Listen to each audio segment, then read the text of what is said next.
हाँ जी बेटा, जैसे कि लास्ट लेक्चर हमने लिया था, हमने डीपीपी 1 डिस्कस की थी। इसमें डीपीपी 2 हम सर्कुलर मोशन से रिलेटेड डिस्कस करेंगे। कुछ क्वेश्चन मैंने बनाए हैं इसमें, बहुत ही अच्छे कंसेप्चुअल क्वेश्चन है जो आपके सर्कुलर मोशन के बहुत सारे कंसेप्ट को क्लियर करेंगे। जैसे हमारा फर्स्ट क्वेश्चन है, उसको हम लेते हैं। इसके बारे में इसने बोला भी एक पार्टिकल है, उसका एंगुलर एक्सप्रेशन दे रखा है 4 रेडियन पर सेकेंड स्क्वायर में, ऐसा यूनिट में है। ये पूछ रहा find the time after which centripetal and tangential expressions are equal. मतलब वो टाइम पूछ रहा है जहां ए सी और ए टी इक्वल होंगे, ये हमसे पूछ रहा है। तो ए सी और ए टी इक्वल होने का टाइम टेंजेंशियल और सेंट्रीपिटल एक्सप्रेशन का, तो दोनों की इक्वेशन बनाते हैं हम। ए टी तो हम डायरेक्ट लिख सकते थे, ए टी वो होता है अल्फा इंटू आर, तो that will be 4 into R. A C क्या होगा बेटे, वो होगा ओमेगा स्क्वेयर आर। तो मेरे पास अल्फा है, तो मैं टी टाइम के बाद ओमेगा निकाल लेता हूं। तो omega is equal to omega not plus alpha T. तो ओमेगा हो गया भाई 0 प्लस 4t, तो ओमेगा की वैल्यू 4t आ गई।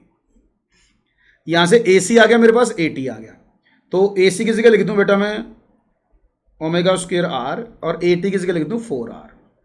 ये तो कट जाएगा आर से आर, तो ये होगा 4t का स्क्वेयर इज इक्वल टू 4, और बेटा 16t square is equal to 4, और T square is equal to 1/4, और T is equal to 1/2 second. तो ये इस क्वेश्चन का आंसर आएगा कि भाई जहां जिस टाइम पर ए सी और ए टी इक्वल होंगे वो टाइम यहां से निकाल सकते हो। A T tangential expression alpha R से निकाल लो, A C omega square R से निकाल लो। ओमेगा की वैल्यू निकाल के टी टाइम पर उसके बाद इक्वेट कर दो, यहां से वो टाइम आ जाना जब हमारी ए सी और ए सी की वैल्यूज, ए सी और ए टी की वैल्यूज इक्वल होंगी। उम्मीद करता हूं ये अपने क्वेश्चन समझ में आया होगा। नेक्स्ट एग्जांपल पे चलते हैं। ये क्या दे रखा है देखो एक बार, अगर a particle moves with a constant tangential acceleration, A T की वैल्यू दे रखी बेटा हमारे को 0.6 ए टी की value. If it slips when it's total acceleration, और टोटल एक्सलेरेशन की वैल्यू दे रखी बेटा 1, कब, जब वो स्लिप कर गया, सर्कल में चलते हुए स्लिप कर जाएगा, उस टाइम टोटल एक्सप्रेशन 1 दे रखा है। ये कह रहा find the angle through which it would have turn through before it start slipping. मतलब कितना ये घूम चुका था स्लिप करने से पहले, कितना घूम चुका था, थीटा की वैल्यू बतानी है हमारे को। तो बेटा देखो टोटल एक्सप्रेशन का मतलब क्या है, टोटल एक्सप्रेशन का मतलब ये दे रखे अपने को under root of A T square plus A C square, ये दे रखा है इसमें under root of A T square plus A C square. अब ए टी तो मेरे पास है भाई, ये भी है और ए टी भी है, तो ए सी की इक्वेशन किसी तरह मैं बढ़ाऊं, तो ए सी की इक्वेशन बढ़ा दूंगा तो मेरा आंसर आ जाएगा इससे। अब ए सी की इक्वेशन कैसे बढ़ाऊं भाई, मेरे पास ए टी है देखो, और ए सी की इक्वेशन मुझे थीटा की टर्म में बढ़ानी। मेरा काम भी तब चलेगा जब मैं इसको थीटा की टर्म में कन्वर्ट करूंगा, वरना मेरा काम नहीं चलना। तो भाई मैं इससे अल्फा लिख लूं, ए टी से ए टी से अल्फा हो जाएगा A T by R, that is 0.6 by R. और अब मैं ओमेगा निकाल सकता हूं, omega square is equal to omega not square plus 2 alpha theta. अब यहां से ओमेगा स्क्वेयर की वैल्यू मैं लिख सकता हूं बेटे 2 इंटू 0.6 आर थीटा, तो ये ओमेगा स्क्वेयर हो गया मेरे पास 1.2 आर थीटा।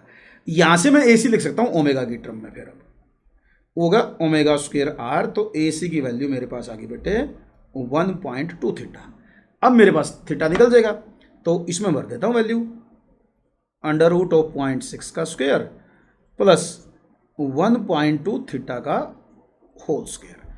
इसको सोल्व करूंगा मेरा आंसर आ जाएगा, अंडर रूट वगैरह आ गया इसमें, इसको सोल्व करके मेरा आंसर आएगा। तो मैं ऐसा करता हूं, दोनों साइड का स्क्वायर कर देता हूं अंडर रूट ताकि खत्म हो जाए। तो 1 इसका स्क्वायर करूंगा तो 1 इज इक्वल टू 0.6 का स्क्वायर प्लस 1.2 थीटा का स्क्वायर। इधर ले जाओ इसको, तो भाई 1.2 थीटा का square is equal to 1 minus 0.36। बेटा देखो 1.2 थीटा का स्क्वायर इज इक्वल टू 0.64, तो यहाँ से 1.2 थीटा का square is equal to 8 point का 8.8, और इसको सोल्व करो देखो अब कितना आंसर आएगा इसका। तो इसका अंडर रूट ले लूँ, तो 1.2 थीटा इज इक्वल टू 2√2, तो थीटा यहाँ से निकाल सकते थे आप, थीटा बनता बेटे 2√2 ओवर 1.2 दैट इज 20/12√2। 4 से काटेंगे 5 4 तो 5/3 3 बनेगा ये √2। ये आपका थीटा का आंसर इसमें से निकल जाएगा आपका। तो कुल मिला के रेडियन में आपका जो भी आंसर बनता है उसको कन्वर्ट करके लिख लेना। मेरे को जो बताना था वो ये था भी ए दे रखा था तो AT और AC की वैल्यू निकाल सकते थे इसकी टर्म्स में। AT गिवन है, AC निकालने के लिए सारा काम करना पड़ रहा है अपने को। ताकि मैंने पहले ओमेगा स्क्वायर निकाला, ओमेगा स्क्वायर से मेरा AC आया, AC की वैल्यू मैंने थीटा के टर्म में पुट की, इस इक्वेशन को सोल्व करके मेरा आंसर आएगा। ये मेरा फाइनल कंसेप्ट यहाँ तक है। इसके बाद तो कैलकुलेशन है जो आपकी आए सोल्व कर लेना इसको। उम्मीद करता हूँ कर देंगे आप, समझ में भी आया होगा आपको। नेक्स्ट क्वेश्चन पे चलते हैं। क्या कह रहा है इसमें देखो एक बार। ये कह रहा है particle moves clockwise in a circle of radius 1 metre with centre at 1 0। एक बार इसको बढ़ा देता हूँ मैं। जैसे ये एक्स एक्सिस है, ये वाई एक्सिस है, सेंटर कहाँ का रही हो 1 0 पर, यहाँ कहीं सेंटर है भाई, और रेडियस भी 1 है। तो ये सर्कल इसका मतलब कुछ यूँ बना, इसका यूँ सर्कल बना भाई, यहाँ ये सेंटर है, ये ओरिजिन है। Its speed increases at the rate of, its speed increase at the rate of का मतलब समझो क्या है। इसका मतलब क्या है बेटे, इसका मतलब है AT की वैल्यू π/2, AT की वैल्यू दे दी। How long does it take to travel half the circle, half the circle clockwise चलना है तो यहां से यहां जाना, उसको यूं जाना बेटा, आधा सर्कल कवर करना है, ये यूं जाना है आधे सर्कल के लिए। तो मतलब एंगुलर डिस्प्लेसमेंट π/2 लेना है हमने। उसका टाइम पूछा इसने, तो मैं ऐसा कर दूं AT से पहले अल्फा निकाल लेता हूं। अल्फा क्या होगा बेटा, AT/r, तो π/2, r की वैल्यू 1 दे रखी है तो यही अल्फा की वैल्यू आ गई बेटे। अब इससे मैं निकालूंगा इस इक्वेशन का यूज करके टाइम बेटा। ये मेरे पास एक इक्वेशन है, इसने मेरे को कह रहा है कि आधा सर्कल पूरा करना है, तो आधा सर्कल का मतलब होगा एंगल π/पाई, तो एंगल दोगे बेटे पाई। इनिशियल एंगुलर वेलोसिटी 0, अल्फा की वैल्यू बेटा π/2 t²। देखो यहां से t² की वैल्यू 4 बनती है, और t² की वैल्यू 4 बनने का मतलब बेटा 2 सेकंड आंसर आ गया अपना। तो इस क्वेश्चन का आंसर 2 सेकंड बनेगा। समझ में आया, आसान है। हाफ रोटेशन, हाफ रोटेशन का मतलब एंगल पाई, तो इस इक्वेशन से आपका आंसर आना था कुल मिला के इससे। तो इसके लिए AT गिवन था, अल्फा चाहिए अपने को, AT से अल्फा निकाल दिया, पुट कर दिया, आंसर आ गया। आसान है, लेकिन कंसेप्चुअल क्वेश्चन है सारे के सारे, आसान तो हैं। कंसेप्ट बिल्कुल क्लियर करेंगे। इसको समझो एक बार, देखो इसको क्या दे रखा है इसमें। ये कर रखा है भी टोटल एक्सप्रेशन दे रखा है अपना 25। देखो एक बार पढ़ के, एंगल भी दे रखा है, रेडियस भी गिवन है 2.5। देखो ये रेडियस होगी, ये टोटल एक्सप्रेशन होगा। इसने पूछा फाइंड रेडियल एक्सप्रेशन। रेडियल देखो बेटा, ये टोटल एक्सप्रेशन है तो रेडियल का मतलब इधर वाला एक्सप्रेशन, A cos 30, और इधर होगा बेटा A sin 30। तो रेडियल का मतलब होगा, सेंट्रीपिटल को ही रेडियल कहते हैं, A cos 30, और टेंजेंशियल हो गया बेटा A sin 30।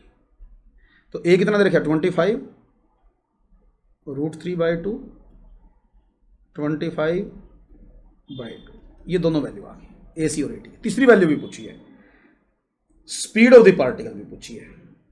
स्पीड कैसे निकालूं, इससे नहीं निकल जाएगी स्पीड क्या, AC वाले से।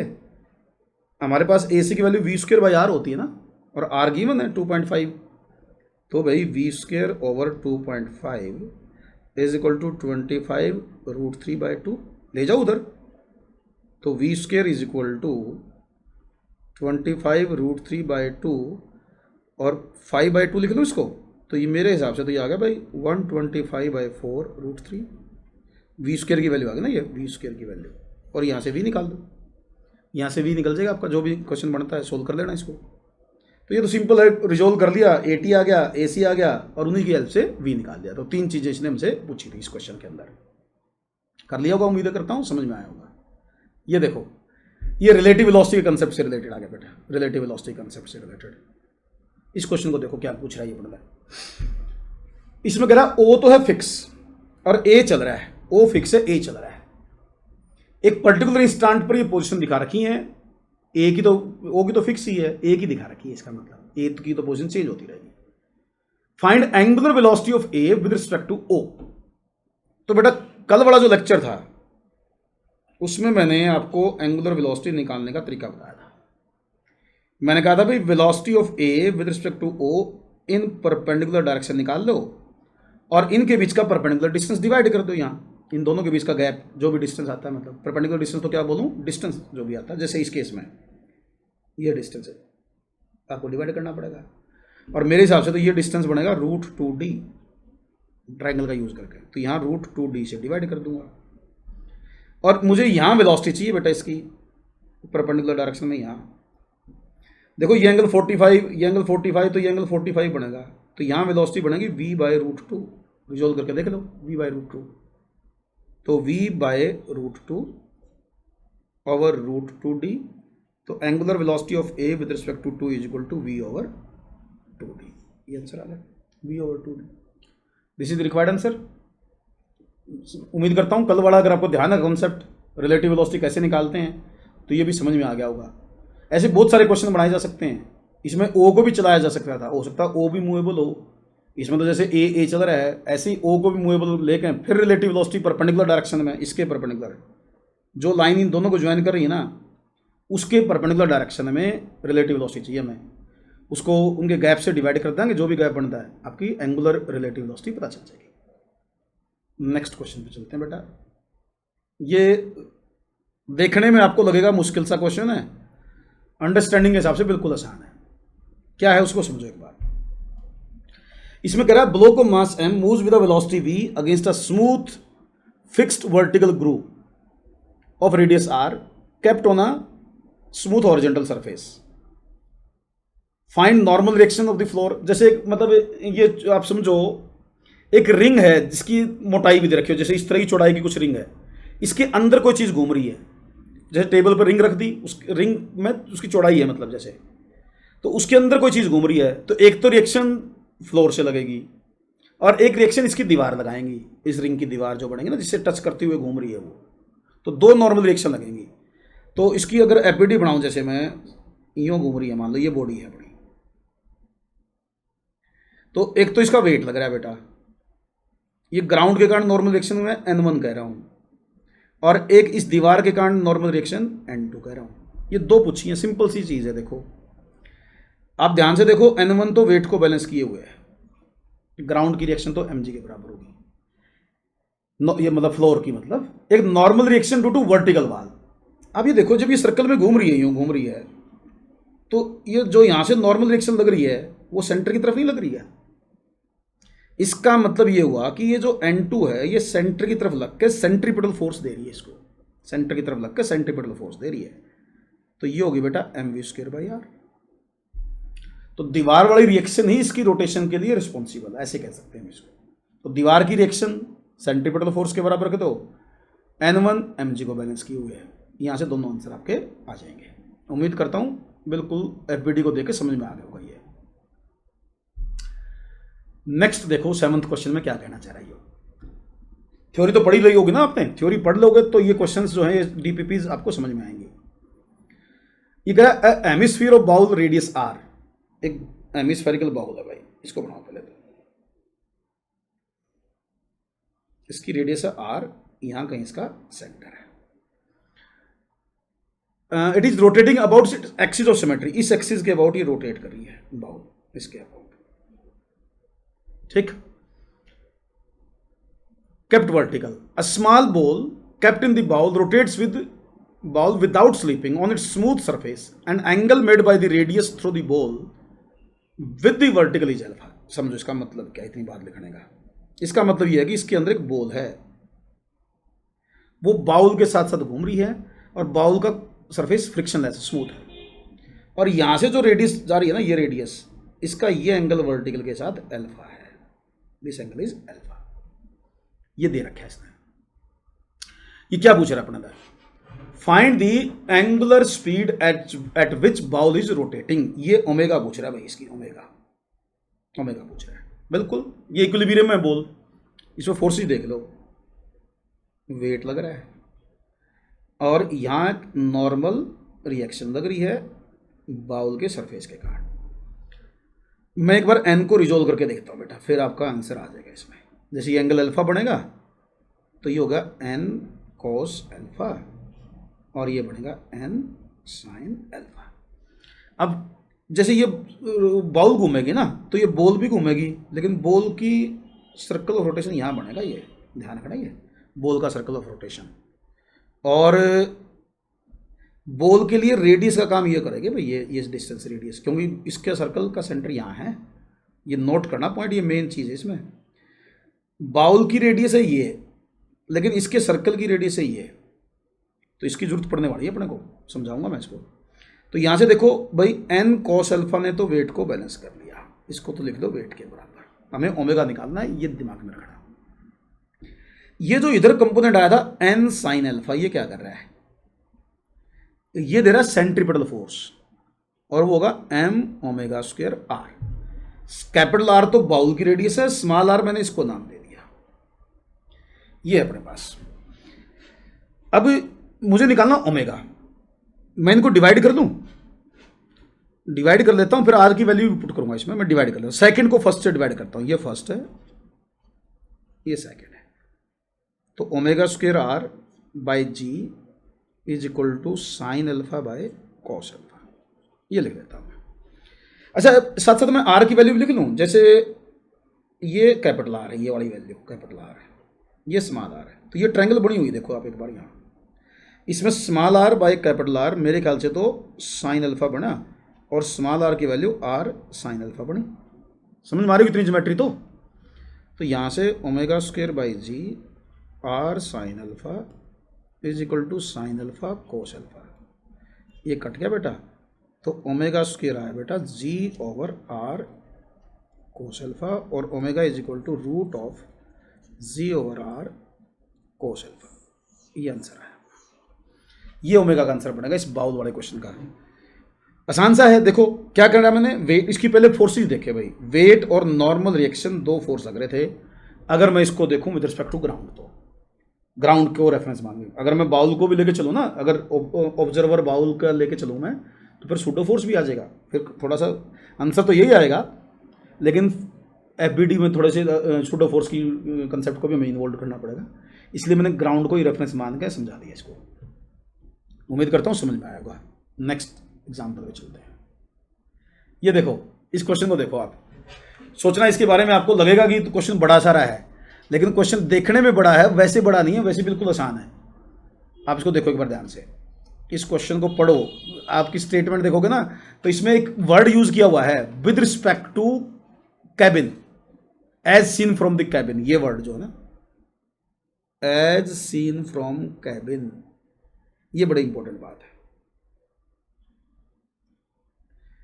मतलब इसमें कैबिन रोटेट कर रहा है, उसमें एक टेबल है, और टेबल पे फोर्सेज हैं, सॉरी मासीज हैं, वो ओरिजेंटल टेबल पर रखे हुए हैं, वो भी घूम रही है। तो इसने बोला विद रिस्पेक्ट टू कैबिन, तो cabin is a non inertial frame, तो कैबिन तो नॉन इनर्शियल फ्रेम है, तो मैं सूडो फोर्स ले सकता हूं। तो जैसे ये घूमेगा यूं, तो एक्सप्रेशन तो इधर होगा, एक्सप्रेशन तो इधर होगा, तो इस पर सूडो फोर्स इधर लगेगा, m1 ओमेगा स्क्वायर आर, इस पर pseudo force m2 omega square R, और यहां टेंशंस लगेंगी, वेट भी लगेंगे, लेकिन वो ओरिजेंटल है, वो कुछ काम नहीं करेंगे। सर्कल के देखो ना, वेट तो यूं लग रहा होगा, वेट नॉर्मल रिएक्शन फोर्स तो वो भी लग रहे हैं, बट घुमाने में जैसे यूं घूमेंगे ये चीजें, ओरिजेंटल प्लेन में, तो सूडो फोर्स बाहर की तरफ है, टेंशन अंदर की तरफ है, उसके हिसाब से हो रहा है। तो ये सूडो फोर्स आ गया। अब इसने पूछा ए बताओ, अगर मैं कैबिन को रेफरेंस लेके चल रहा हूं, तो ये इसकी एबिलिटी है, और साथ में वेट और एन भी है, वो मैंने दिखा नहीं रखे, उनकी जरूरत नहीं है हमें। अब इसने पूछा विद रिस्पेक्ट टू कैबिन ए बताओ, तो अगर मैं देखूं तो नेट पुलिंग फोर्स का कंसेप्ट नहीं लगा दूं क्या मैं, नेट पुलिंग फोर्स का कंसेप्ट, जैसे ये इधर आएगा, मान लो इसका एक्सप्रेशन ए इधर है, तो इसका ए इधर होगा, तो ए क्या होगा, नेट पुलिंग फोर्स, ये कंसेप्ट बता रखे मैंने, by total mass, direct answer आ जाएगा, कोई चक्कर ही नहीं है। नेट पुलिंग फोर्स हुआ m2 omega square R minus m1 omega square R, total mass m1 plus m2। भाई टेंशन तो इंटरनल होगी ना, तो टेंशन तो कुछ करेंगे नहीं। कैबिन के हिसाब से देखो तो ये सुडो फोर्स ही एक्सटर्नल फोर्स का काम कर रहे हैं एक्सम से, तो यहाँ से ए की वैल्यू आ जाएगी direct, m2 minus m1 omega square R over m1 plus m2, ये तो होगा a with respect to cabin है, ये ध्यान रखना बस आपने। फिर इसमें टेंशन भी पूछी है, देखो बेटा टेंशन निकालनी तो आपको इक्वेशन बनानी पड़ेगी फिर, तो देखो वो तो फिर आपको Newton second law basic concept जरूरी है। मैंने कहा था कई जगह कि ये फार्मूला कुछ क्वेश्चन तो आपके आसान कर देगा, लेकिन ए निकालना हो और वहां पर भी जहां ए इनका इक्वल हो मैग्नीट्यूड में तो निकल जाएगा आपका। टेंशन निकालनी तो न्यूटन सेकंड लॉ लगाऊंगा मैं इसके ऊपर। जैसे इस पर देखिए बेटा ए तो आ गया अपना, जैसे मैंने पहले आपको बताया था कि भी अगर मुझे टी निकालना है ना तो फिर मुझे तो न्यूटन सेकंड लॉ लगाना ही पड़ेगा, फिर डायरेक्ट इस फार्मूले से नहीं आ सकता अपना आंसर। टी निकालने के लिए मुझे क्या करना पड़ेगा, मैं किसी एक की न्यूटन सेकंड लॉ के बेस पर इक्वेशन बनाऊंगा, जैसे इसकी बनाऊंगा मैं, तो T m1a is equal to T minus m1 omega square R, ये इक्वेशन बनेगी इसकी। और टी जो बनेगी बेटा वो बनेगी m1a plus m1 omega square are, या ऐसा करो दोनों की इक्वेशन बना के डिवाइड कर दो, फिर ये आ जाएगा, या तो इसमें ए भर दो या दोनों की इक्वेशन बना के डिवाइड कर देना तो टी आ जाएगा। तो जैसे हमने एटूड मशीन का क्वेश्चन नहीं किया था, एक किस्म से ये तो एटूड मशीन होगी, जैसे ये फिक्स होगी तो एटूड मशीन का जो कंसेप्ट है ना वो लगा दो उठा कर, उससे आपका आंसर आ जाएगा। बस ए की वैल्यू क्या है यहाँ ओमेगा स्क्वायर आर, ए की वैल्यू ओमेगा स्क्वायर, जैसे एटूड मशीन में टी आता था ये 2m1 m2 जी की जगह ओमेगा स्क्वायर आर लिख दो divide by m1 plus m2, ये आंसर आ जाएगा इसका।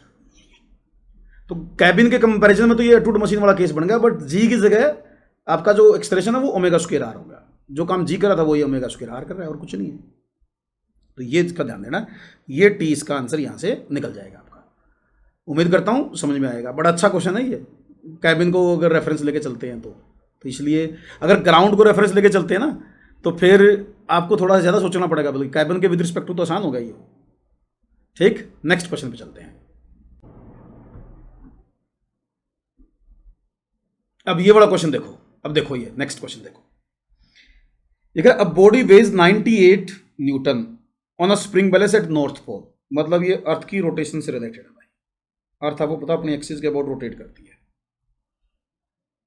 अपनी एक्सिस के अबाउट रोटेट करती है अर्थ। मान लो अर्थ की एंगुलर वेलोसिटी ओमेगा है, तो नॉर्थ पोल पर मतलब यहाँ कहीं नॉर्थ पोल पर इसका वेट है mg की वैल्यू कितनी दे रखी है 98 न्यूटन, जी 10 है तो इसका m हो गया बेटा जी 9.8, तो 10 kg m लिया जा सकता है। ये कह रहा what will be the reading on the same scale if it is shifted to the equator, अगर इस बॉडी को यहाँ इक्वेटर पर ले आए हम, इक्वेटर पर तो क्या रीडिंग आएगी।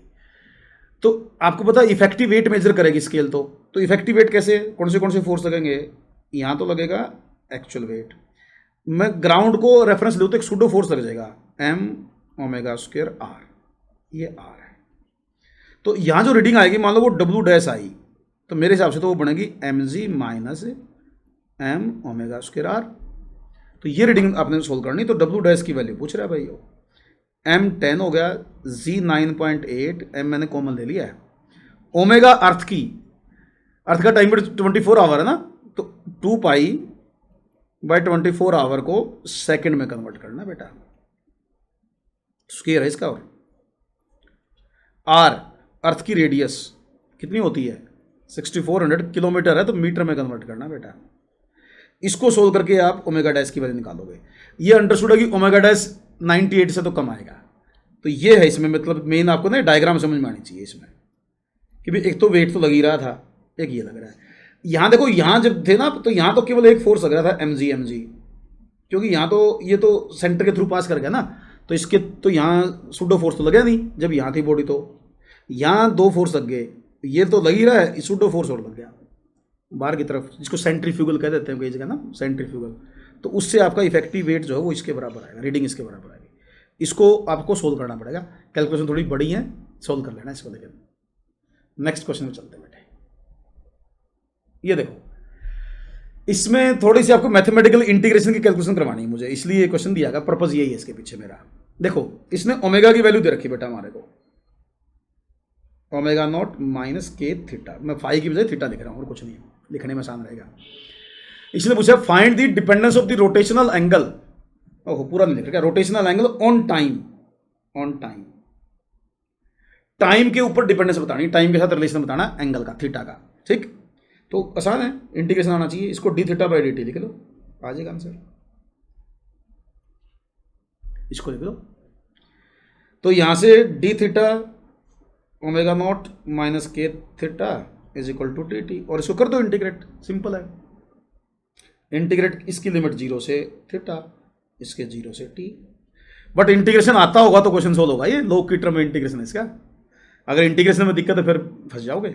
इसका इंटीग्रेशन क्या बनेगा, लॉग ओमेगा नॉट माइनस के थीटा ओवर माइनस के, ये पॉइंट नोट करना है, 0 टू थीटा, और राइट साइड में तो टी लिख दो सीधा, ये ले लूँ, माइनस के को उधर ले जाऊँ और लिमिट भर दूँ, तो लॉग ओमेगा नॉट माइनस के theta minus log omega not is equal to minus के टी। इस पर लॉग की property, log a minus b वाला फार्मूला, तो लॉग ओमेगा नॉट माइनस के theta over omega not is equal to minus के t. इस लॉग का बेस ई है, ये तो पता ही होगा ना, इतना तो थ्योरेटिकल आपको पता है, फिजिक्स में लॉग ई ही यूज़ करते हैं। लॉग हटाना हो तो ओमेगा नॉट माइनस के थीटा ओवर ओमेगा नॉट ई की पावर माइनस के टी। तो यहाँ से क्या आएगा, 1 माइनस के theta over omega not is equal to E की पावर माइनस के टी, और K theta over omega naught, calculation है थोड़ी सी, 1 माइनस ई की पावर माइनस के टी, थीटा आ जाएगा बेटा ओमेगा नॉट बाई के, 1 माइनस ई की पावर माइनस के टी। ये आपका रिक्वायर्ड आंसर बनेगा। थोड़ी सी मैथमेटिकल कैलकुलेशन है, बस इसका इंटीग्रेशन आपको यहाँ वाले का आना चाहिए इसका, बस बाकी तो रीअरेंजमेंट करो, आपका आंसर रिक्वायर्ड बन जाएगा। क्लियर बेटा? इस क्वेश्चन को देखो भाई क्या कह रही हो। इसमें कह रहा है particle is moving along the circumference, circumference के अलोंग चल रहा है, और उसका डिस्टेंस ट्रेवल्ड का फॉर्मूला दे दिया भाई इसने, डिस्टेंस ट्रेवल्ड का t square by 2 plus t cube by 3, और इसने पूछा what is acceleration of the particle at 2 second, acceleration at 2 second. अब बच्चे ना क्या करेंगे गलती इसमें, ज्यादातर बच्चे सेंट्रीपिटल एक्सलेरेशन बता देंगे, जबकि बताना कौन सा है, टोटल एक्सलेरेशन। 2 सेकेंड पर टोटल एक्सलेरेशन बताना है, ये यूज करना है। तो 2 सेकेंड पर मुझे AT भी चाहिए और AC भी चाहिए, तो AT निकालने के लिए पहले तो V निकालता हूँ, ds बाई dt करके V निकालता हूँ, क्या बनेगा V, T plus T square. इसको डिफ्रेंशिएट करो, dv बाई dt, ये आएगा AT, AT आया 1 प्लस 2t, और t की वैल्यू भरो 2, तो ये बनेगा भाई 1 प्लस 2 इंटू 2, तो AT की वैल्यू होगी 5, बाद में भर दूंगा वहाँ। उसके बाद 2 सेकंड पर V AC क्या होगा बेटे, V स्क्वायर बाई R, इसमें R भी गिवन नहीं, मिस प्रिंटिंग है, R इसमें एक्चुअल में 3 था भाई, R इसमें 3 है, नोट करके रखा था। तो 2 सेकंड पर मैं V निकालता हूँ, 2 प्लस 2 का स्क्वायर इज इक्वल टू 6, तो यहाँ से 6 का स्क्वायर बाई 3, ये बना बेटा 12। अब ये दोनों वैल्यू ये और ये इसमें भरूंगा तो A आ जाएगा बेटे मेरे पास रूट ऑफ 12 का स्क्वायर प्लस 5 का स्क्वायर 13 मीटर पर सेकेंड स्क्वायर। तो इस क्वेश्चन का आंसर 13 मीटर पर सेकेंड स्क्वायर बनेगा भाई, अकॉर्डिंग टू दिस प्रॉब्लम। इसमें R देख लेना मिसिंग है, तो R इसमें 3 मीटर आएगा भाई, R इसमें 3 मीटर गिवन नहीं था, लिख लेना, नोट कर लेना। तो इसने टोटल एक्सप्रेशन पूछा था, ये यहाँ से आपका आ जाएगा। गलती जो होने के चांसेस है ना, बच्चे क्या करते हैं आम रूटीन में AC निकाल के छोड़ देते हैं, और वो गलत हो जाएगा। फिर इसका एक्चुअल में टोटल एक्सप्रेशन AT और AC का रिजल्टेंट निकालना है। नेक्स्ट क्वेश्चन पे चलते हैं बेटा। इसमें भी ना मिस प्रिंटिंग दे रखी है, यह है सेंट्रीपिटल एक्सप्रेशन के स्क्वायर R T स्क्वायर है, ये थोड़ा करेक्ट कर लो पहले तो AC की वैल्यू। अब पूछा किसने, power deliver to the particle by force acting on it. Circle में जब भी कोई बॉडी चलेगी ना, पहले एक चीज को याद करो, दिमाग में बैठाओ, अगर कोई बॉडी सर्कल में चल रही है तो उस पर 2 फोर्स लग सकते हैं, सेंट्रीपिटल और टेंजेंशियल। तो उनमें से सेंट्रीपिटल फोर्स कोई वर्क नहीं करता कभी भी, जो भी सेंट्रीपिटल फोर्स होगा ना वो वर्क नहीं करेगा, क्योंकि वो वेलोसिटी के साथ परपेंडिकुलर होता है।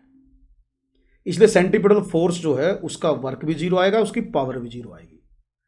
अगर वर्क या पावर की बात आएगी ना, वो केवल टेंजेंशियल फोर्स की आएंगी, केवल टेंजेंशियल फोर्स की।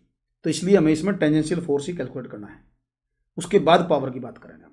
तो ए सी दे रखा है मेरे तय, तो वी स्क्र बाई आर लिख सकता हूँ इसको, ये K square R T square, और V square is equal to K square R square T square. तो वी की वैल्यू आ गई के आर टी। यहाँ से मुझे टेंजेंशियल एक्सेलरेशन निकालना है, तो d v by d t से आ जाएगा, वो के आर हो गया टेंजेंशियल एक्सेलरेशन। इससे मेरा टेंजेंशियल फोर्स आ जाएगा एम के आर, और इसमें स्पीड बढ़ रही है तो ये फोर्स और वेलोसिटी सेम डायरेक्शन में है। पावर आ जाएगी, पावर क्या बनेगी एफ वी, मतलब एफ टी वी। तो यहां से पावर आ गई भाई, एफ हो गया एम के आर और वी क्या था के आर टी। तो पावर होगी मेरे हिसाब से तो भाई एम के स्क्र आर स्क्र टी, ये पावर आएगी इसकी। तो ये पावर आई सेंट्रीपिटल फोर्स की तो जीरो, टेंजेंशियल की पावर आई, क्योंकि टेंजेंशियल ही स्पीड को घटाएगा बढ़ाएगा। जो भी काइनेटिक एनर्जी वगैरह में चेंज होना है ना, वो टेंजेंशियल फोर्स के कारण हो सकता है, सेंट्रीपिटल के कारण नहीं हो सकता। तो इसलिए इसका ये आंसर एम स्क्र एम के स्क्र आर स्क्र टी बन जाएगा आपका। उम्मीद करता हूँ समझ में आया होगा आपको। तो बेटा इस डीपीपी में मैंने 12 क्वेश्चन लिए थे। आज का लेक्चर मैं यहीं खत्म करूंगा, नेक्स्ट डीपीपी फिर अपलोड करूंगा मैं डीपीपी के सॉल्यूशंस।